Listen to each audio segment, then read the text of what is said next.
Welcome back, everybody. Many of you probably saw my last video, which was on growing Paulownia trees from seed. And in that video, I mentioned that I also purchased some Paulownia from a company. The company is called the World Paulownia Institute. They're out of Lenox, Georgia. I'm not affiliated with them in any way. It's not a sponsored video. They have no idea I'm making this video. But I recently, actually just yesterday, I got my Paulownia trees in the mail. Here they are. It's 10 of them. And I just thought I would chat a little bit about the process and the comparison that I see between buying from a company like the World Paulownia Institute versus growing them yourself from seed. I know the first thing that people are probably curious about is how much did these cost? And so these were, the minimum quantity you can purchase is 10. And I purchased 10 of them. And with shipping, it came out to $79, so $7.90 per tree. I know that they do bulk sales. You can get enough to plant. The largest that they do is you can plant up to 100 acres at a certain spacing. And when you plant that much, the unit cost is $4 per tree, not including shipping. So the shipping, of course, is going to change depending on where you are in the country. But that's the cost for the tree, is $4 per tree when you're buying the very highest number that you can. The process was obviously pretty simple, pretty smooth. I purchased these in February. They didn't come until late April. It's April 22nd today, so they came yesterday. And that's because they wanted to make sure it's the right part of the season before they send out their trees, so that you'll have a decent success when you plant them out. But aside from just waiting for a couple of months for my trees to arrive, it was a nice, simple process. The product is in great shape. You can see they're beautiful, beautiful trees. They've got a nice, dense root ball. These are propagated using tissue culture. Got these nice, dense roots. So overall, I'm very happy with the product. Couple of little observations, couple things I've been thinking about when it comes to purchasing through a company like the World Paulownia Institute versus growing it yourself from seed. As best I can tell, the World Paulownia Institute is, their primary goal is to help people with lumber production. And so, as best I can tell, the genetics that they've selected for with these trees are geared towards lumber plantations. And so that's kind of a drawback, in my opinion, because not everyone is out trying to plant lumber plantations. And so an example is my parents are looking for some trees. They live in the hot part of California, and they're looking for some trees that they can use to block out the hot afternoon sun. So they would want something that grows fast, which Paulownia does, but also has a pretty high, dense foliage. And with lumber trees, you may not get as dense of a tree. I'm just kind of speculating here that you might want trees with a large internode spacing so that you have fewer branches and you'll get higher quality wood. So I'm just trying to illustrate the idea that if your goal is lumber, you might select for certain genetics. And if your goal is, for example, shade, you might select for other genetics. My own needs is I'm looking for trees for fodder because they have high amino acid content, high protein content. And so my needs are that I need a tree that grows fast, but one that I can also cut partway through the season and have it regenerate with vigor, and where it's going to take that type of abuse without it dying. I'm also interested, I live in a windy area, coastal California, and so I'm also interested in Paulownia that does well in the wind. And a lot of Paulownia does not do well in the wind because it's very vegetative. Like you can see here, the stems are very vegetative. It almost looks like a sunflower. It doesn't even look like a woody plant. It looks like a vegetative plant. So Paulownia doesn't do well in the wind. So I would like genetics for trees that maybe do a little bit better in the wind. And I'm not going to get that because these are clonally propagated for timber production. So that's kind of the drawback of working with a company like World Paulownia Institute that's going to do clonal propagation.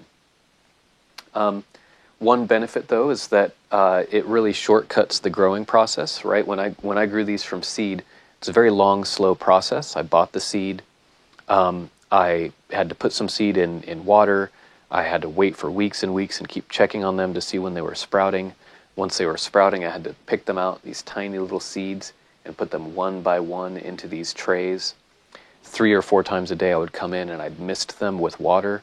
So it's a very long, slow process.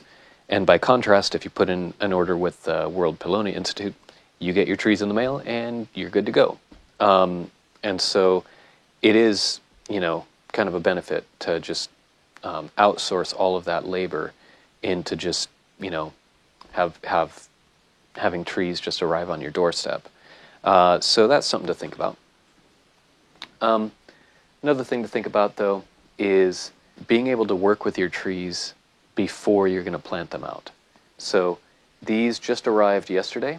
I haven't had much time to get them ready and break them in.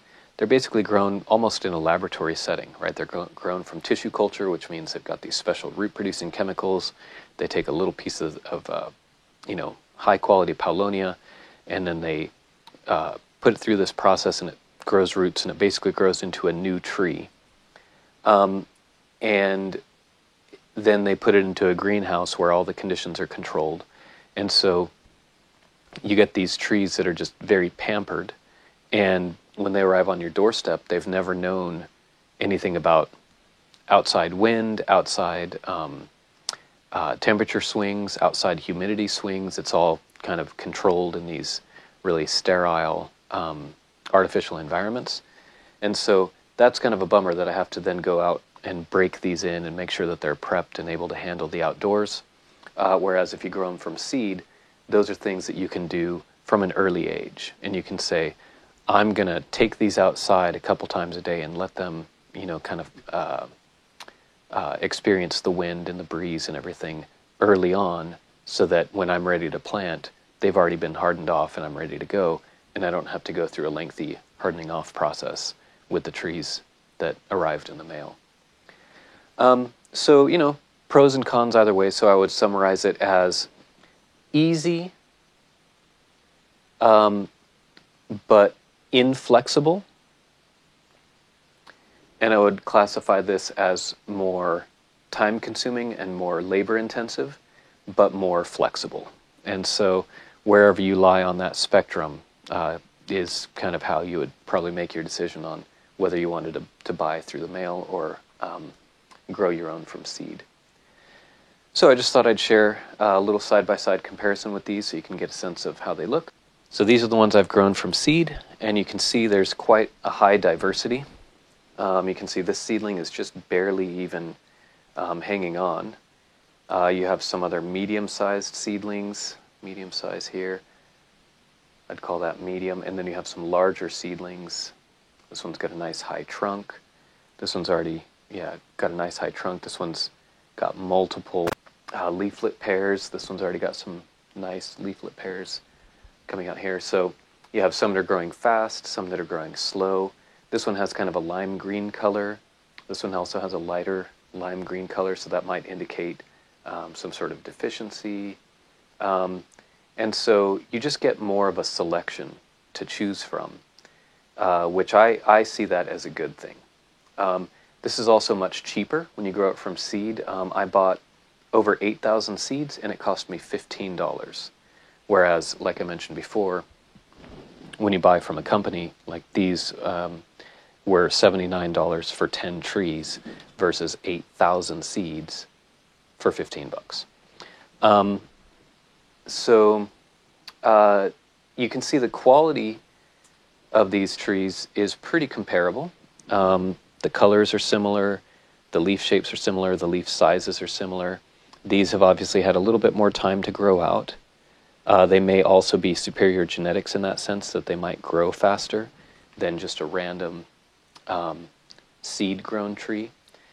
I would say that these are highly uniform. You can see it's clonal propagation, so they basically all look the same. And so if that's a quality that you're looking for, like say you're looking for like a decorative hedge or something, then that might be better to go with the clonally propagated versus the seed propagated that's just kind of all over the map. But yeah, overall, it really, I think, just comes down to those decisions, right? Do you want it quick and easy with limited genetics, or do you want it slower, more labor intensive, cheaper, right? This is definitely more expensive. This is a lot cheaper, but with higher diversity, more options. And, you know, whether you go with one or the other, there's pros and cons either way. But either way, I'd say you're going to do just fine. So I just thought I'd share a little bit my experience with, you know, kind of growing out Paulownia trees in these two different ways, and give you a sense of how you might want to proceed if you wanted to plant Paulownia trees of your own. So I hope that was helpful, and good luck with your plantings.